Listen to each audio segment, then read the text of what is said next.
दरम्यान तिकडे महाराष्ट्र तळपत्या उन्हामुळे होरपळलेलं असताना असह्य उकाड्यानं गडचिरोलीमध्ये तब्बल 500 वटवाघळांचा मृत्यू झाल्याचं समोर आलंय। जंगलातून दुर्गंधी येऊ लागल्यानंतर हा सगळा प्रकार उघडकीस आलाय। एकाच वेळी आणि एकाच ठिकाणी एवढ्या मोठ्या प्रमाणात वटवाघळांचा मृत्यू होण्याची ही राज्यातली पहिलीच घटना असावी, असा कयास वन विभागानं व्यक्त केलाय। विदर्भात उकाडा हा चांगलाच वाढलाय।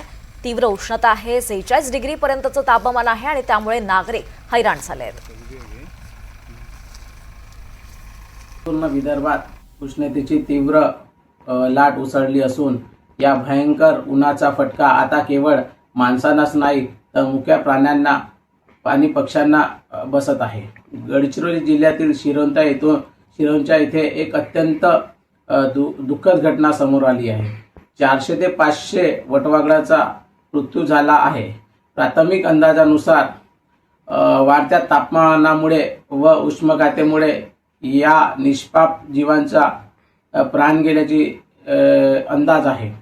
जे चिंचेचे झाड आहे या ठिकाणी 2000 ते 3000च्या संख्येने वटवाघळे या ठिकाणी अनेक वर्षापासून वास्तव्याला असतात, परंतु 22 मे रोजी उन्हाची त्या ठिकाणी तीव्रता जी होती 46 अंशाच्या पार गेलेली होती।